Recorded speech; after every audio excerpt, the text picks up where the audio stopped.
Hello everyone welcome back to the channel. तो বুঝতেই পারছো আজকে জন্মাষ্টমী আর আজকের দিনেই মেয়েটিকে কাজে কামাই করতে হলো, আর কিছু তো করার নেই। এখন পুজো গন্ডার দিনে আমি তো সব কিছু ফেলেও রাখতে পারি না। তো ওদিকে সব কিছু করে টোরে ছেলেকে খাওয়াতে খাওয়াতে আমার এত শরীর খারাপ করছিল যে আমি শুয়ে পড়েছিলাম। তারপরে এখন উঠে রেডি ফেডি হয়ে এখন আমি ঠাকুর এই জায়গাটা সাজাবো করে বেলুন ফুলাচ্ছি। প্রত্যেকবার আমি আগের দিন রাতে মানে গুছিয়ে রাখি, মানে কিছুটা ডেকোরেশনের কাজ কমপ্লিট করে রাখি, কিন্তু এবছর আর হয়ে ওঠেনি, বা নানান কাজে এইসব করে টোরে আর শরীরে দিয়ে ওঠেনি। তাই জন্য ভেবেছিলাম সকাল থেকে হয়ে যাবে, কোনো ব্যাপার না। আর মেয়েটি কাজে আসলে অনেকটা সুবিধা হতো, কারণ রান্না তারপরে আবার এইদিকে ঘরের কাজ সব কিছু মিলিয়ে চাপটা বেশি পড়ে গেছে। তাই জন্য ওইদিকে সকাল থেকে আর কিছু করে উঠতে পারিনি। যাই হোক, যেরকম ভগবান চেয়েছেন সেরকমই হয়েছে। মানে ওনার হয়তো ইচ্ছেই ছিল সব কিছু বিকেলের দিক দিয়ে হবে। আর অ্যাকচুয়ালি জন্মাষ্টমী না একটু মানে সন্ধে বা রাতের দিকে হলে বেশি ভালো লাগে, প্রত্যেক বছর সেটা হয়ে ওঠে না।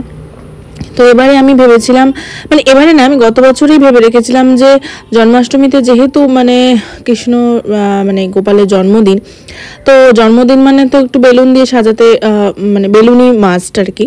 আর যেহেতু বাচ্চা মানুষ বেলুন ভালো লাগবে, তাই জন্য আমি বেলুনটাই ঠিক করেছি। আর কিন্তু এবছরে না আমি আগে থেকে কিছু ঠিক করিনি যে কোন কালারটা নেব বা কিছু, মানে তাড়াতাড়ি করে ও কিছুক্ষণ আগে মানে সকালে আর কি ও বেলুন টেলুনগুলো অ্যারেঞ্জ করে দিয়েছে। বলেছিলাম লাল বেলুন এলো, তো সেটাই এনেছে। আর এখানে আমি কৃষ্ণের পালক দিয়ে, আর এটা তখনই ডিসাইড করলাম যে কৃষ্ণের পালকটা এরকমভাবে দেওয়া যেতে পারে, তো সেটাই আমরা ঠিকঠাক করছিলাম। তো কৃষ্ণের মানে পালকটা আগের দিন নিয়েছিলাম, পালক দিয়ে একটা ডেকোরেশন করবো ভেবেছিলাম, কিন্তু কীভাবে কী করবো সেটা মাথায় আসেনি। তো যাই হোক, সকালে ও আরও কিছু পালক নিয়ে এসেছে, তো এইভাবে দেওয়ার চেষ্টা করছি। আর উপরের বেলুনগুলো মানে উপরে হাত পাচ্ছিলাম না বলে ও আমাকে হেল্প করছিল, কিছু কিছু আমি আর কিছু কিছু ওই দুজনে মিলে আর কি করছিলাম, কারণ সব কিছু আমার পক্ষে একা করা সম্ভব নয়, তা তোমরাও জানো। আর এদিকে যখন আমি পুজো কাজ করছিলাম ওদিকে ও ছেলেকে খাওয়ানো, যাই হোক ওর সঙ্গে একটুখানি টাইম দেওয়া, কারণ ও তো মাঝে মাঝে মানে ও বোর ফিল করছে, কতক্ষণই বা টিভি দেখবে, যেহেতু মা বাবা দুজনে এখানে কি কাজ করছে না করছে সেটাও তো ওর একটা ইন্টারেস্টের ব্যাপার। তো যাই হোক, এখানে আমি জগন্নাথ বলরাম সুভদ্রাকে নামিয়ে নিয়েছি, আর ওনাদেরকে এখন রেডি ফেডি করবো, বিশেষ করে জগন্নাথজিকে। তো ওনাদের স্নান টান হয়ে গেছে, সকালে তো পুজো হয়ে গিয়েছিল, কিন্তু মানে এবেলা যে মানে স্পেশাল জন্মাষ্টমী উপলক্ষে যে পুজো সেটা হবে এখন। আর এখানে আমি এখন সেই জগন্নাথজির জন্য এই ড্রেসটা আমি কিনেছিলাম, সেটাই পরাচ্ছি। আর একটু চেষ্টা করছি এদিক ওদিক করে ডেকোরেশনটা করার। এবছর আর মানে আগে থেকে কিছু প্ল্যান করা হয়নি যে এরকম সাজাবো এরকম করে সাজাবো, কিন্তু বেলুনটা করবো এটা ভেবে রেখেছিলাম, তো সেরকমভাবেই চেষ্টা করছি।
তো এবারে যেমন বলছিলাম যে মানে আগে থেকে আমি কিছু প্ল্যান করিনি, মানে সাজাতে গিয়ে যেটুকু আমার মনে পড়ছে এটা করলে ভালো হয় ওটা করলে ভালো হয়, তো ঘরে যা টুকটাক আছে সেসব দিয়েই আমি করেছি। তো সাজাতে গিয়ে দেখছি আমার তো মানে গোপালের রয়েছে, দোলনা রয়েছে, সেটা তো গত বছর আমি ইউজ করেছিলাম অ্যাজ এ ব্যাকড্রপ হিসেবে, তো সেটাকে আবার বার করলাম, সেটাকে জারবেরা দিয়ে একটু সাজালাম। তো এখন আমি এখানে ঠাকুরের ভোগ সাজাচ্ছি, ভোগটোক সাজানোর পরে ঠাকুরকে দিয়ে তারপরে আরতি করব, ব্যাস এরকমই। আমি আর কোনো মন্ত্রতন্ত্র সত্যিই জানি না, আর কি বলতো আমি মন থেকে করি যেটুকু করি, তোমাদেরকে আগেও বলেছি। আর এখানে সাজানোটাও আমার একটা স্টাইল বলতে পারো, আমার ভালো লাগে এরকম করতে। আর ওদিকে ছেলেও পাগল করছে কখন ওকে সাজানো হবে, কারণ ওর জন্য একটা ধুতি আনা হয়েছে, মানে ওর যে ধুতিগুলো ছিল সেগুলো সব ছোট হয়ে গেছে, তাই জন্য বাবা ধুতিও এনে দিয়েছে। তো সেটাও করব, তাই ও বিরক্ত হচ্ছে যে কখন ওকে সাজানো হবে। আর এদিকে মাঝখানে আমি এরকম একটা জলের তোড়ানি বলে যতদূর আমি জানি সেটাকে রেখে তারপর গোলাপের পাপড়ি দেব। তো সেরকমই ঠিকঠাক করেছি, মানে বললাম না মানে যেরকম আমি পেয়েছি সেরকম ভাবেই অ্যারেঞ্জ করেছি, কোনো কিছু প্রি প্ল্যান ছিল না। হ্যাঁ একটু এটাই ভেবে রেখেছিলাম যে এবছরে বেলুন দিয়ে একটু সাজাবো, এটাই, আর কোনো কিছু প্রি প্ল্যান ছিল না। আসলে চারিদিক দিয়ে আমি একটু ঘেটে গেছি, মানে সব কিছু মিলিয়ে শরীর খারাপ, যাই হোক আমাদেরও সবার শরীরটা খুব একটা ভালো নেই, সবকিছু মিলিয়ে ঝুলিয়ে আর কি এভাবে করেছে, মানে যাই হোক ঠাকুর যেরকম চেয়েছেন ওরকমই হবে।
শান্ত করো তো ঠাকুর, আর মাথাটা ঠান্ডা করো, আমার এত চঞ্চল কেন আমি ঠান্ডা করে আমার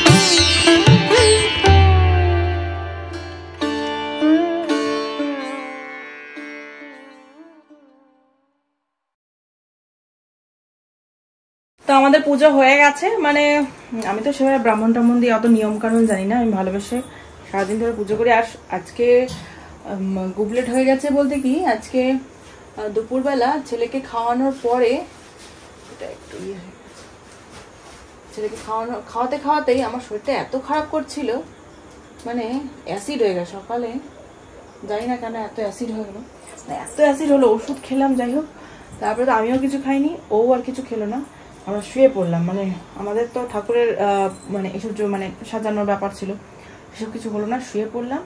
3:30 থেকে 5:15 অবধি ঘুমিয়েছি, মানে ঘুমটা প্রচন্ড দরকার ছিল, নাহলে একদম মাথা পুরো এমন করছে, মানে কেউই দুজনেই এরকম না খেয়ে শুয়ে পড়েছি। তো যাই হোক, আর সে যা রান্নাবান্না করেছি সবই পড়ে রয়েছে, সেটা রাতে দেখা যাবে। এখন তারপরে উঠে তারপর সব কিছু করলাম, আর বেশিক্ষণ দাঁড়িয়ে থাকতে পারছি না, যে বসে বসেই ম্যাক্সিমাম কাজটা করেছি। আর কি ওই উপরেগুলো তো ওই করে দিয়েছে। তো যাই হোক, এখন তো মোটামুটি ঠাকুরকে এখন প্রসাদ মানে ঠাকুরকে দেওয়া হয়ে গেছে সব কিছু। এই যে সাজানো সব কিছু হয়ে গেছে। তোমরা অবশ্যই জানিও যে আমার গপু দাদা জগৎ দাদাকে কেমন লাগছে। যাই হোক, আর এখন আমাদের এই জ্যান্ত গপুকে সাজাতে হবে। যা দুরন্ত সব বলছে তুমি সেজেছো, বাবা সেজেছে, জগন্নাথ দাদা সেজেছে, তা আমি কখন সাজবো, তাই বলছে। যাই হোক, মানে রেডি হয়ে গেছি সবাই, সেটা বলছে।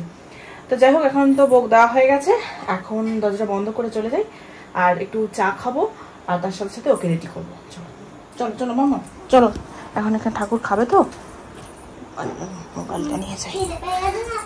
ঠাকুরের খিদে পেয়ে গেছে, চলো খেয়ে নাও।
তাই নাকি?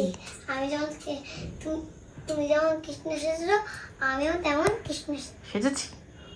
বাহ বাহ বাহ বাহ, ঠাকুর নাম করো ভালো করে। ঠাকুর আমাকে একটু শান্ত করো। ঠাকুর আমাকে একটু শান্ত করো। হ্যাঁ, এখানে এত দুষ্টুমি না করি, বলো। এত দুষ্টুমি না করি। যাও ঠাকুরের কাছে একটু যাও, জগদাদার কাছে একটু যাও, ব্যাস ব্যাস, ভেরি গুড। প্রসাদ ইয়ে করা হয়ে গেছে, এখন জাস্ট একটু পাশে দু বাড়িতে দিয়ে আসবো, তার জন্য একটু বেড়ে নিচ্ছি। এই ভেবে তো ছিলাম যে তালের বড়াটা ইয়ে করবো, কিন্তু আর এবারে কি কোনোবারই আমি করি না তালের বড়া।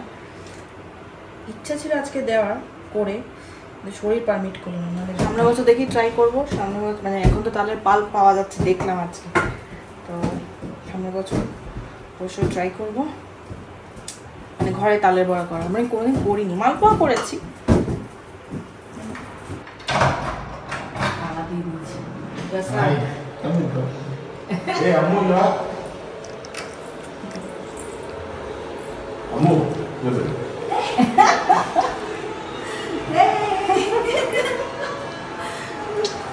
कब से बोल रहा है मैं जाऊंगा, मैं जाऊंगा।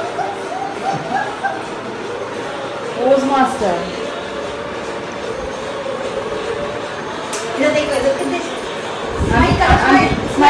আমাদের রান্না হয়েছিল, ভাত তো হয়, সেটা তো বলার কিছু নেই।